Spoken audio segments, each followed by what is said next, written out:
सुल्तानगंज से जलवा उठा के पंडा जी से संकल्प करा के कांवर कान्हे उठा के बोला शिव के जयकार। बोला बोला शंकर भगवान की।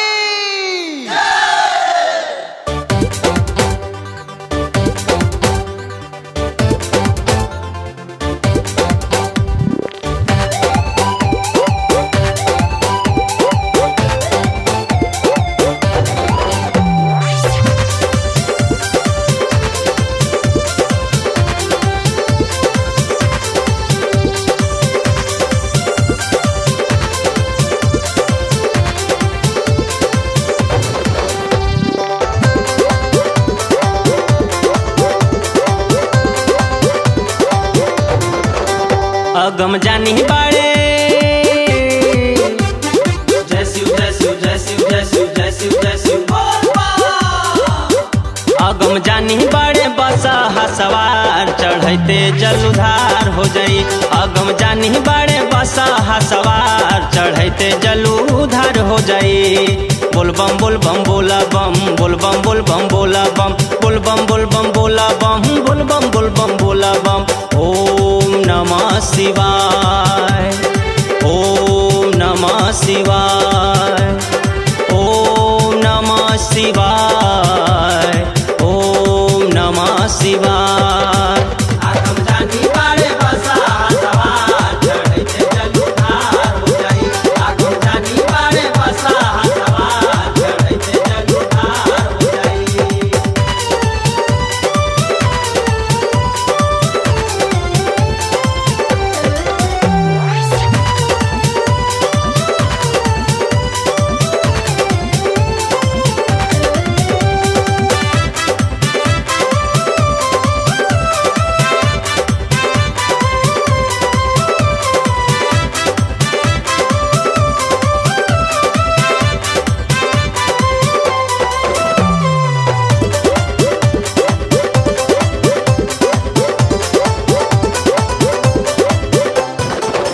बारह ज्योतिर्लिंग में बाई सबसे श्रेष्ठ हो।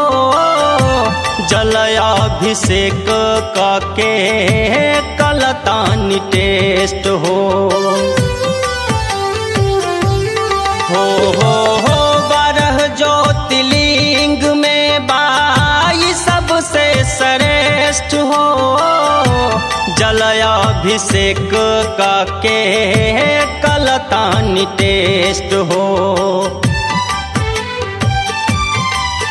पूरी मनवा के साथ मिट्टी सारा अवसाद देवघर एक बेर जाके खाके देखा प्रसाद खाके देखा प्रसाद खाके देखा प्रसाद। बाबा भोले के बा बाबा भोले के बा बाबा भोले के बा मही माया पार चढ़ते जल उधार हो जाई।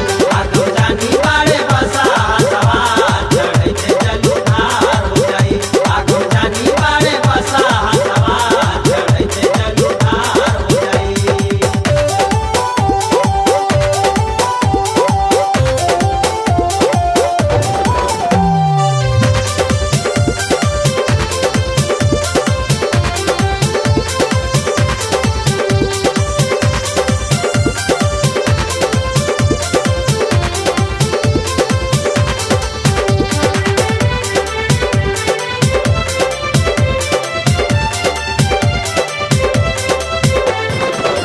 बाबा भोलेनाथ हई सचहू के भोला जी।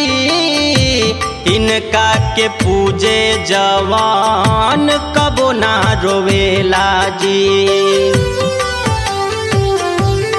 हो बाबा भोलेनाथ हई सचहू के भोला जी।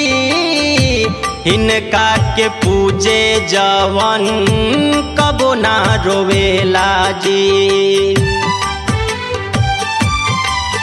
जहाँ खोजेला जे भक्त वही जे मिलेलन हर वक्त। भले ही बाड़े यार भंगी बाकी देवता हवन माँ बाकी देवता हवन माँ बाकी देवता हवन अरुण देव घर जाके देखा एक बार चढ़ते जल उधार हो जाई।